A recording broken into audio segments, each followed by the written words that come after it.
Hey everyone, welcome to an Advanced Sports Analytics live stream. Today is Friday, June 16th, almost the weekend, almost Father's Day weekend. So happy Father's Day to all the fathers out there.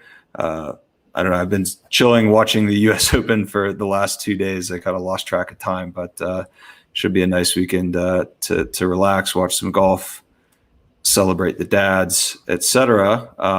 We do have a pretty busy Friday slate available on SuperDraft, so I'm joined here by Charles to go through NBA, both the two-game slate and the showdown slate between Los Angeles and Utah. We might see one of our Western Conference, or actually our Western Conference final matchup cemented tonight, or we might get a Game 7. We'll find out our Eastern Conference semifinalists later this weekend.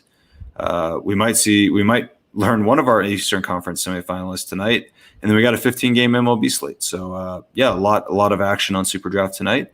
Happy to have you on the show again, Charles. Yeah, thank you, and awesome weekend for sports. I'm excited to go over tonight. Yeah, definitely. Let's kick it off with the two-gamer NBA slate. We got the same Atlanta, Philadelphia, Clippers, Utah. We'll try to keep it quick because it's kind of more of the same night over night. We got no Kawhi, so Paul George figures to be in a great spot. We are projecting Conley to play tonight in a somewhat limited role. Mitchell is questionable, although I haven't seen any indication that he will not play. So that would kind of be a surprise if he were to be out. Maybe let's start. We can get actually into kind of some Utah conditionals for the showdown, but assuming things stand as they are right now, we touched on Wednesday. Embiid figured that he was in a good bounce back spot if he could shoot a little better. He crushed Wednesday night. Expect him to be solid. How do you figure, though, with Conley back, it would appear that our projections have are maybe a little more conservative on Mitchell. How do you, but it's still a figuratively strong spot for Mitchell. Like, once again, are we in a spot where just George, Mitchell are kind of unfadable on the short slate? Yeah, and Connolly's obviously hard to project, not knowing if there's going to be a minutes projection there. But the comfort in Utah is no matter what they do there, Mitchell's still got a spot, and especially in a really huge game, it's be shocked to not see Mitchell get that 25 field goal attempts. But he's coming off of two of his lousier shooting games of the playoffs in the season, so we'll see if he can bounce back and with as much pressure as he's felt all season on the line. Unfadable from my perspective. It just feels like it's setting up for a monster game. He's a guy who's played under pressure before and done well in previous playoffs, so I think that's what we see more of tonight. Yeah, I don't think the Conley news has a huge impact on Mitchell. It really, I think, is going to have more of an impact on some of the secondary Utah options like Clarkson, Bogdanovich, Ingles, perhaps. I was looking like at Mitchell, and I know Conley has been out for kind of half of the playoffs, but Mitchell's usage and assist rate has just been insane for the playoffs. Like in the regular season, he had a 27% assist rate, 33.5% usage rate. And in the playoffs, those numbers have been up to 30.5% and 38.5%. So, 10% kind of increases, 3 to 5 percentage point increases in some of these metrics for Mitchell. He just seems to kind of hit a different gear in the postseason and just take on a bigger role. So, yeah, I think we might not get a minutes report for Conley before tip off, but I would have to assume, I think the safe projection would be to assume that he is not in kind of a full complete role, given that he's been out for the first 5 games of the series. I think I'm with you. Mitchell feels like he's in still a quite strong spot. I don't know that it's like quite. I mean, for cash, I think he's unfadable, but like I do think there are maybe opportunities to get away from Mitchell in tournaments. I wouldn't expect like his ownership to take much of a dip with Conley back, but I do think there's certainly like there's not less Mitchell risk with Conley back than there would be if Conley wasn't playing. I don't think the risk is huge, but it's certainly non-zero as we're like when Conley's been out on the 2-game slate. I don't know that you could make a case for fading Mitchell in tournaments or cash. Embiid, I mean, projects favorably, as does Gobert. I think really the question with whether Embiid is fadeable or not is there enough value at the forward position such that because like I personally think like there are perfectly reasonable paths to Gobert beating Embiid straight up. The question though is, can Gobert beat Embiid and can say, some combination of like Simmons, Harris, some of the Clipper forwards beat out Embiid as well? And to me, it seems a bit unlikely. What say you? Yeah, I mean, it just feels crazy, especially after that Embiid performance, we're coming off of with 37 and that, one of the worst blown leads of the season. I mean, it's just hard to see how he doesn't feel another huge spot. He just needs to be dominant. I mean, they have no other path to a win, really. I mean, Harris kind of floundered. Same thing with Simmons. I mean, Seth Curry, who had a monster game, who's kind of one of those guards on the edge where, if you're looking to fade Mitchell in a tournament, he could be one of those guys if it's another night like that. But I mean, MB just feels too strong for me. The floor is, super high, super high, and obviously, who even knows where the ceiling can be with these type of performances. So yeah, I love him, and Gobert at center we're projecting very well. So it's most of the optimals have him beaten at that forward position pretty consistently, which I think is a pretty strong lineup. Yeah, it seems our optimals, are locking in George, locking in Mitchell, and then more or less locking in Embiid at either forward or center. There and Trae Young, it also looks like is kind of so yeah, that Young, Mitchell, George, and Embiid are kind of looking like the locks. The question is, do you play Embiid at center to get an extra forward? Guys like Simmons and Batum, do you play them at guard or do you play them at forward? It's looking like our optimals are preferring to go Mitchell, Young as the only true guards. It is kind of a thin slate at guard. Once you get past Mitchell and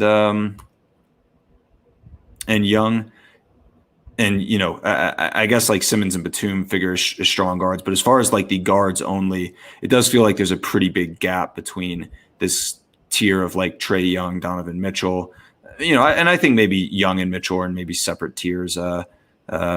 But like there does feel like there's a pretty big gap between say Trae Young and like Reggie Jackson, Seth Curry. The question is really like, is there a big gap between Reggie Jackson and Ben Simmons, or Reggie Jackson and Nick Batum? To me, and per our projections, it looks like yes. For cash game purposes, at least, these guys do have big multipliers such that, they could be in play for tournament purposes. Like you saw with Curry the other night, we were not super high on him, I think, in the show. And, I think for good reason. Like, we said, like, look, the only way Curry gets there is if he just goes nuclear from three. He doesn't really do much else.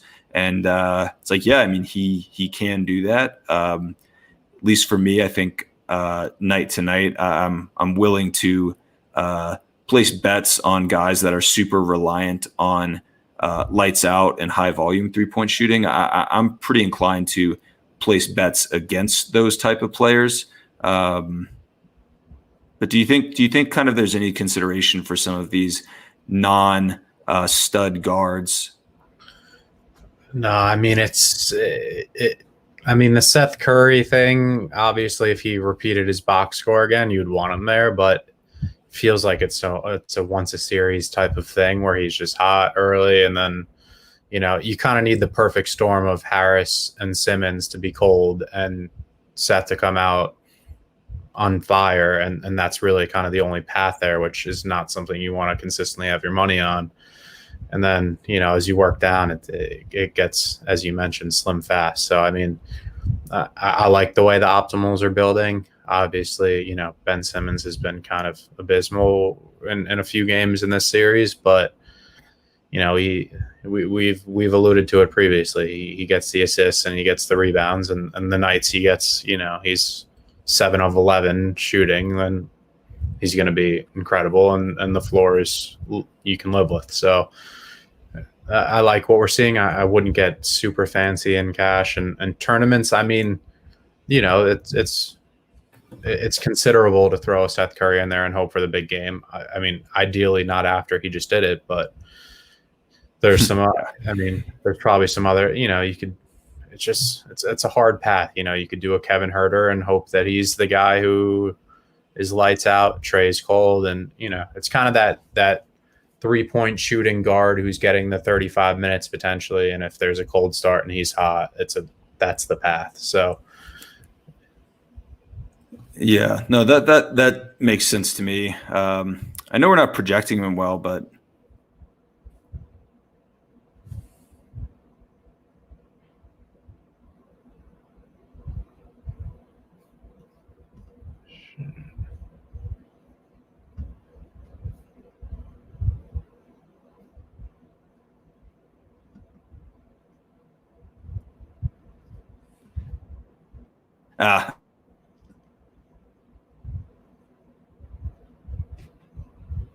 sorry guys, Stuart went out for a second. We'll I think he's trying to jump back in.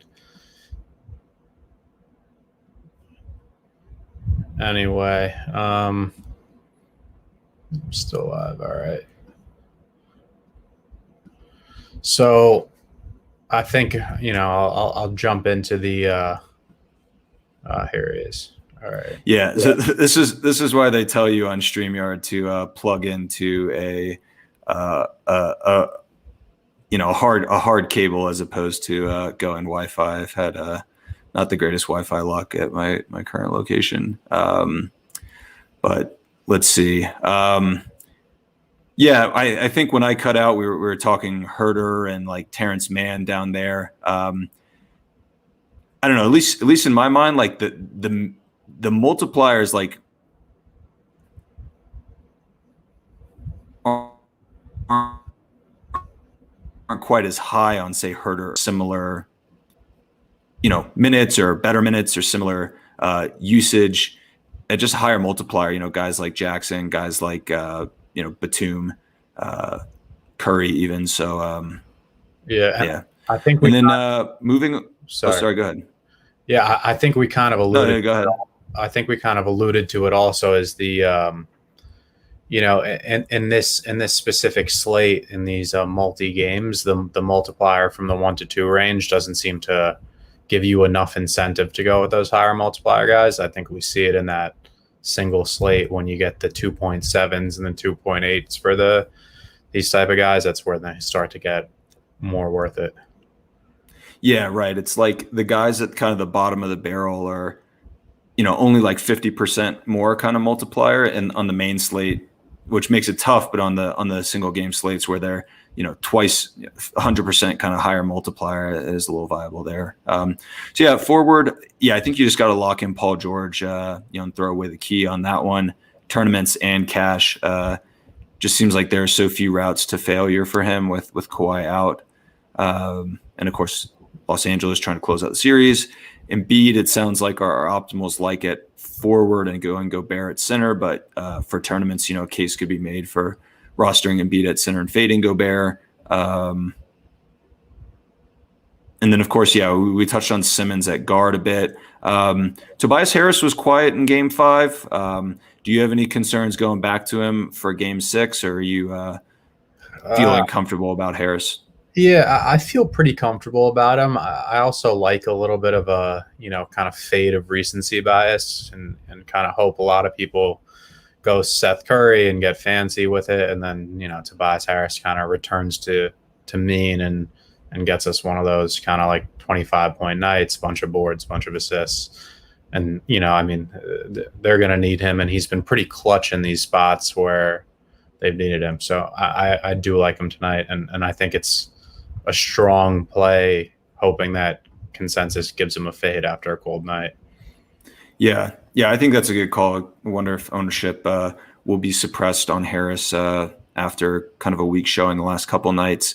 Does make it tough. I mean, I do think like Batum and Morris provide kind of good pressure at the forward position, where I think to me, like, it seems unlikely that, say, the top two or three guards get bounced by like a lower projected forward. It does feel a little tighter at the forward position. Like once you move past George and Embiid, I don't have a ton of conviction that like Simmons or Harris is like locked into the top, three forwards, or, assuming one of Embiid or Simmons is played kind of out of the forward position. Like, I do think we could see some pressure from like Batum, Morris, Royce O'Neal even. Although I do, I guess with the Utah guys, which maybe that's a good segue into the single game format. With Conley back, I could see guys like Bogdanovich and Royce O'Neal and Ingles just having fewer paths to, success with Conley back in the mix. So we do have an interesting shakeup. I think in previous nights we have had Mitchell and George like very comfortably at the top of the value column. Looks like those SuperDraft has docked their multiplier by, I think, 0.05 each, if I'm remembering correctly from Wednesday. Batum and Morris have stayed more or less the same. So I do think there's, it's looking like the projections are quite tight. We do have nights where the optimal is like very clearly presenting itself, and, a full point or so ahead of the second optimal. I mean, we have, as I'm looking at it now, the top three optimals from a projection standpoint are all separated by, 0.2 fantasy points. The fourth is a full point back behind the top optimal. So, I do think it's going to be pretty tight, and there's a number of ways you could go. At least in my mind, I think having diversification in your builds is viable. There have been single game contests earlier this playoffs. Like I think back to Atlanta, New York, I think there were very clear optimal lineups, and it made sense to be super tight with like 50% of your lineups have Bogdanovich at champion, 50% have Rose, something like that. But I would imagine, just looking at exposure, seeing a ton of diversity. I mean, if we run the optimal straight through, there's 6 guys that we have rostered in the champion spot. So how do you make sense of kind of this tight LAC Utah player pool? And are there any of these guys that are kind of projecting toward the top that you're thinking maybe you want to take a stand on and just not consider for champion purposes, or any guys that you want to take, a couple guys you want to take stands on and just consider as your preferred champions in the pool? Yeah, so I mean, to start, we're kind of in a flip-flop scenario with Connolly potentially taking 25 minutes and taking away from some of the role players. So, the same way we had the hesitancy like 2 days ago with kind of which Clippers do we play, I feel a little bit with the role players, like a little worried about Bogdanovich's role. And obviously some of the guys projecting worse for like that reason, Ingles falling down the board. But I'm loving the Clippers role players tonight. I mean, Marcus Morris, Reggie Jackson, I mean, I'm all over. I mean, they showed glimpses of it earlier in the series, each one of them here and there. And then, I mean, there's a reason the Clippers won last game. Both of them were, I mean, phenomenal, 40 minutes, 36 minutes. And, I mean, figuring out their minutes projections has been difficult, but this one feels like can't miss. I love having Marcus Morris and Reggie Jackson in there. Both of them got 15, 16 field goal attempts last game, and hard to not see that happening again. And they do a little bit of work throughout the box score. And the 2.05 multiplier is strong, especially, I kind of like splits with, certain allocations to each one of them at champion. And then I'd be shocked if one of them doesn't have another 25-point, 30-point night where it's whoever gets going early, they just feed. They've both been great. So I really like the focal point kind of being Clippers tonight with that comfort, kind of knowing who's getting the 40 minutes, and then obviously some exposure to the Jazz guys. I feel comfortable with Bogdanovich. I think the minutes for Connolly is going to pull away from Ingles a little more. I mean, especially after Bogdanovich's incredible shooting that we've seen, and then Royce O'Neal, and I think this is probably not a super consensus top in terms of who the guys we're valuing are. So yeah, I'll be playing this lineup, and I think it's very strong tonight.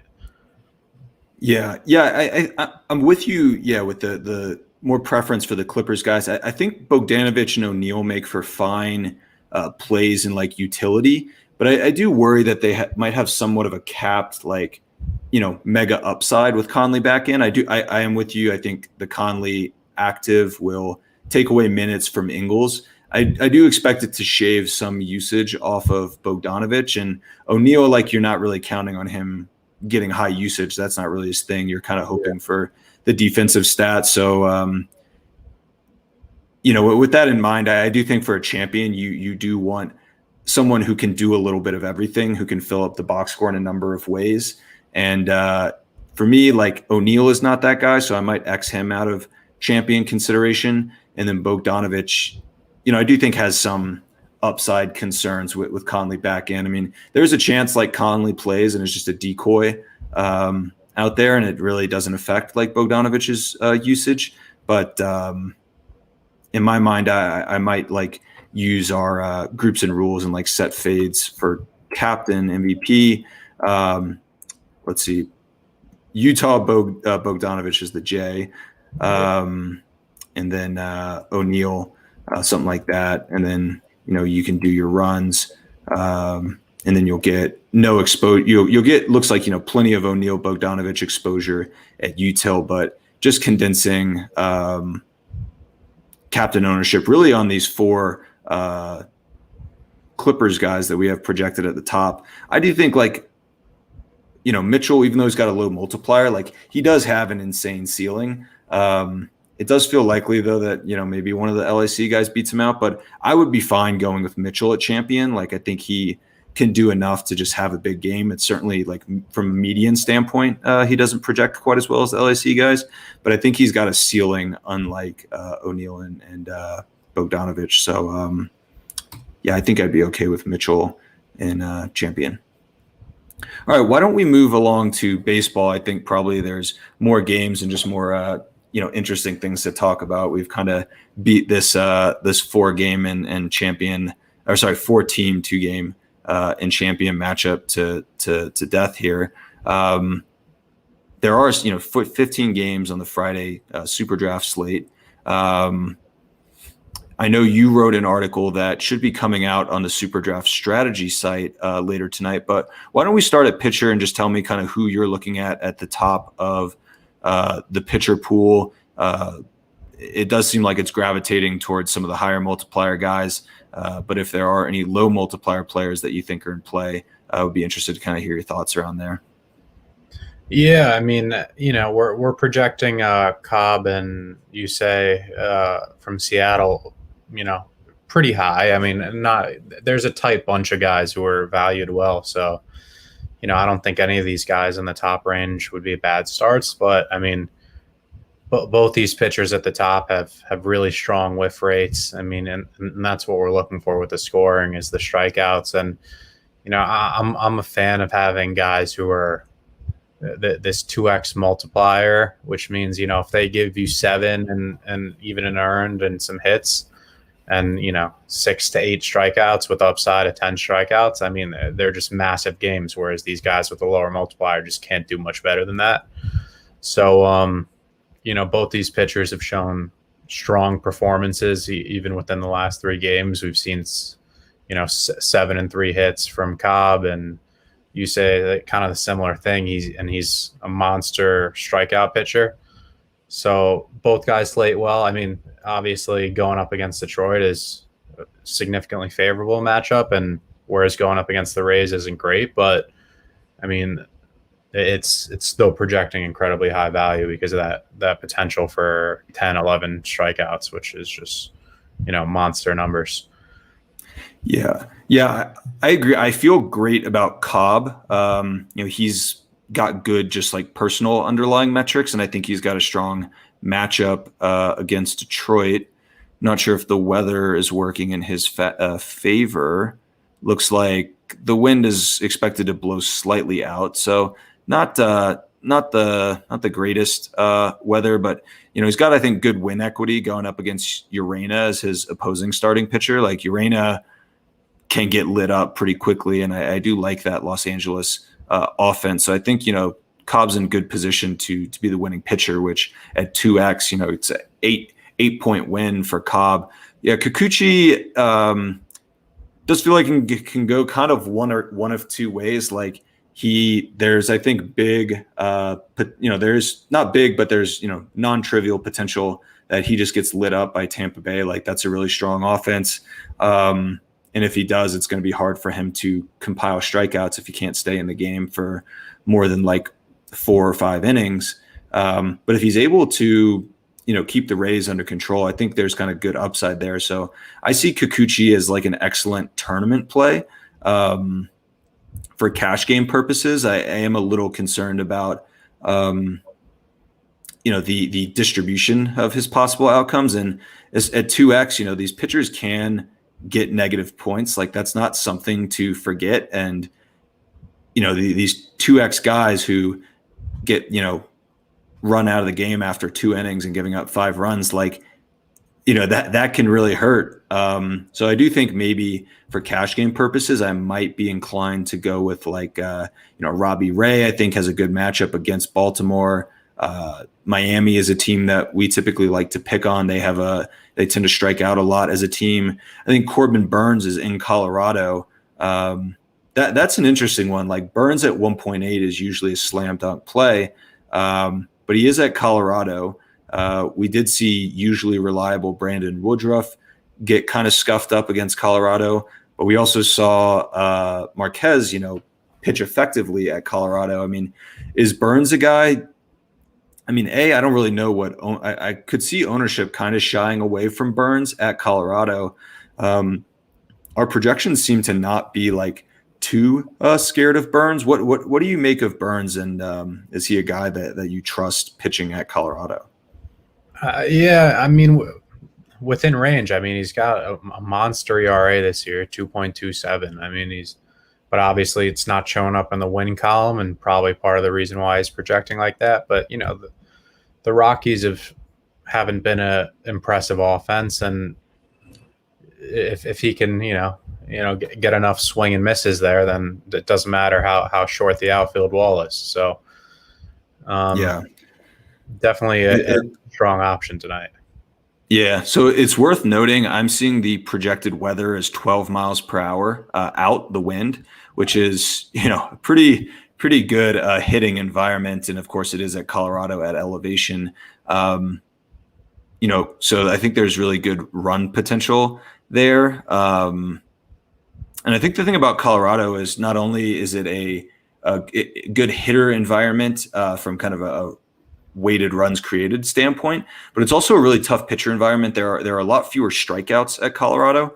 Like you hear park factor thrown around a lot, and Colorado has an exceptionally positive park factor from a runs created standpoint, but it's also got an exceptionally negative park factor in that it's allowing well below kind of league average strikeouts. I think that's probably a count of the thin air that is making breaking balls just like move a little bit less. Potentially there's some favorable like batter views.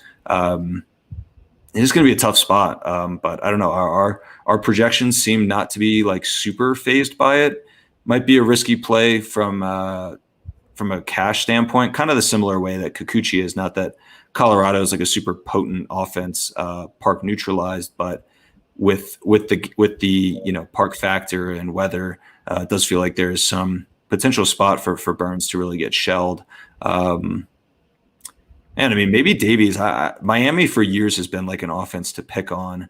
Um, and then like I think Pivetta is an interesting tournament option. He is a great strikeout pitcher, but struggles with command at times.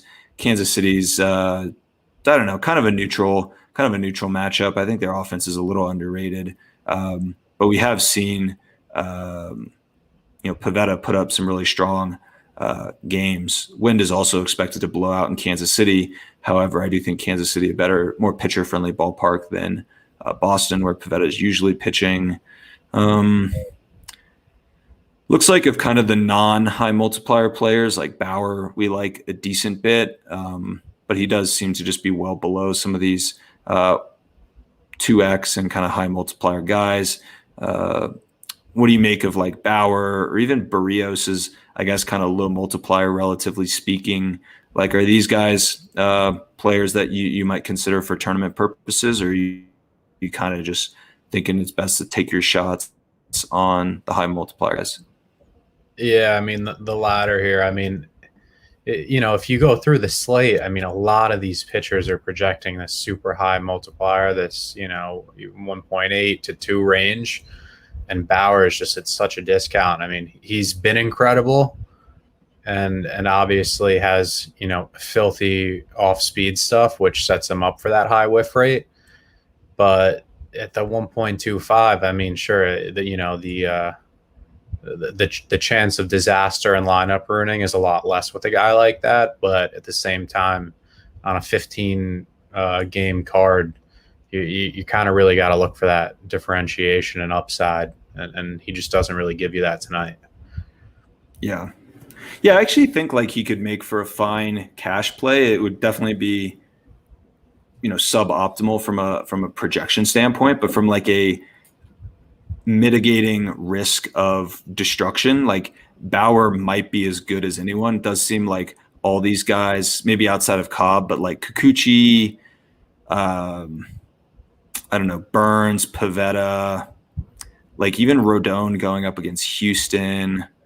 To me, like, these guys do have some inherent risk in them, as where Bauer lacks upside, but also I think is a pretty safe play. So, I don't think you'd be crazy for going like Cobb, Bauer for cash, but yeah, for tournament purposes on a 15 game slate with so many high multiplier pitchers, like, I mean, Bauer would just have to go.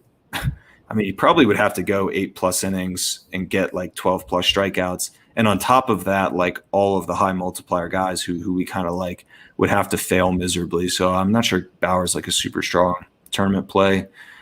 Okay, moving along to hitting. I know in the article that will be coming out, you are quite high on the Milwaukee stack for the same reason that we have kind of some concerns for Burns. Talk to me about Milwaukee, some of the guys that you're pegging. Urias was strong in kind of a weak game for the team as a whole, but we're projecting him quite favorably again tonight. What other guys might you want to stack up on this Milwaukee side along with Urias? Yeah, so I mean, we're kind of looking at the heart of that order there, and 3 guys who were projecting incredibly well tonight in their own value, with Urias, as you alluded to, Vogelback, and then the guy who's been doing it all for the Brewers, Avisel Garcia. I mean, this is part being the Brewers, and then mostly a very favorable pitching matchup, and obviously playing out in Colorado, as you alluded to. I mean, that 12-mile-per-hour wind is going to be massive, and we're kind of all over this stack tonight from the projection as being the most valuable projection. And for an offense that hasn't been performing incredibly well, it's a Brewers team that's right up there for the lead in the Central, and Vegas is all over this over under. It's at 10.5 runs, and the Brewers are pretty heavy favorites. So kind of just setting up to be a high scoring game, and Urias has been in form. Garcia has been a monster, and just kind of expecting Vogelback to clean up. All these guys have been strong. And then, yeah, I mean, just love the spot tonight. It feels like one of those get out of hand quick and everyone gets 6 at bat type of games. So we'll see if it goes that way. Yeah, definitely. And with the larger slates, I think kind of the larger slates lend themselves to being open to expanding your stack. Like on a short slate where there's maybe only 5 games, like there's you think about like where stacking fails is when people are able to nail all the one-off guys that like hit home runs or put up big games.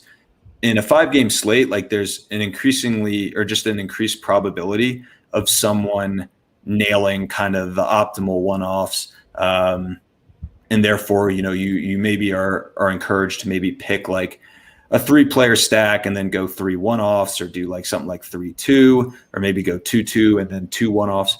But as the slate blows up, I think it's going to be really hard for any one person who's creating a lineup to nail just the optimal mix of one-offs who hit home runs. And as such, you kind of want to anchor your lineups to a correlated group of players who you have high confidence in achieving a high score. Let people who aren't stacking kind of take their misses on the one-offs that they try to pin down. Naturally, there are going to be plenty of people who hit a handful of their one-offs, but as a whole, it's just, I think, more difficult to get like the 6 best guys, or 6 out of the best 10 guys who are all one-offs. And so I think even throwing on a guy like Adames, you're skipping over pretty much Yelich at 3 and Omar Narvaez at 5, or you could go Yelich and just go 1 through 4. To me, those seem like perfectly fine guys. 4th guys to add to a Brewers stack and go like four-player Brewers stack, and then go with your 2 favorite kind of power hitting one-offs. I think that's a fine approach. Outside of the Brewers, we're seeing a couple Toronto guys, Riley Adams with the high multiplier. He's batting last, and I know has kind of just been inserted in the Toronto lineup, so somewhat of a small sample there. But like Bo Bichette feels super solid. Looking like, though, it's a bit thin for Toronto after those 2 guys. So maybe Bichette, I think, makes for like a great one-off play. But to me, I'm not sure that I want to go like a skinny Riley Adams, Bo Bichette stack. Los Angeles, I think, regularly projects pretty well. Walsh, I think, has just been he's been really strong this year at 1.75x. Like, he's got great upside, batting cleanup, batting 2 slots behind Ohtani. So you could go with like a Walsh Ohtani 2-player stack, or throw in like Upton and just go pretty much 3 of their top 4 hitters. It looks like Trout probably isn't showing up super high just because Trout's not playing. Rendon, though, I guess not showing up super high just because he's got the low multiplier, but maybe going something like these top or 3 of the top 4 guys in the LA lineup, I think would be a perfectly good spot. For those who are subscribed to ASA, you can also use the lineup stacks tab to get a sense of kind of what lineups are cumulatively projecting most favorably. So we do have Milwaukee at the top, followed by Toronto, LA we mentioned, and so on and so forth. One thing to note, though, is this is aggregating hitters 1 through 9. So, they're like Toronto perhaps is super deep in terms of hitting, but maybe they lack kind of the firepower in terms of their top 3 hitters as well. Milwaukee, it looks like a strong top to bottom, but they really stand out in their top kind of 5 or so projected hitters. So something to keep in mind. Any other stacks kind of you have your eye on, Charles? I know you kind of spent some time looking through stacks to target. Aside from Milwaukee or LA, stacks you have your eye on? I mean, obviously, it's just kind of one of those. I like fading, bad pitchers. So we could see something else like a Minnesota against Mike. I don't even know how to pronounce his last name. Fultonowicz or whatever it is. I mean, 1-7, 5.48 ERA, kind of another high ERA. But I mean, I'm all over that Milwaukee, and then my second favorite of the night was the Angels. I think they set up in a great spot also. Yeah, you certainly have been rewarded this year if you've been kind of hammering the Walsh, Upton, Otani stacks. I don't really see any reason to get away from that. And like as we touched on when talking about Cobb, like Urena is one of those guys I'm feeling pretty good about stacking up against. I mean, even dating back to Miami, he's a guy that could get lit up pretty quickly. All right, great. Well, I got nothing else. That'll about do it. Anything, Charles, you want to add before we close out for the week? No, I'm good. All right, great. Well, yeah, good luck to everyone tonight. If you're playing MLB or NBA, or if you're sweating some PGA cuts this weekend, I hope everyone has a good Father's Day weekend, and we will be back next week with more coverage of SuperDraft contests, focusing on the conference finals for NBA, more MLB action, and also a pretty decent golf tournament shaping up for next weekend as well. So we will catch you guys then. Bye.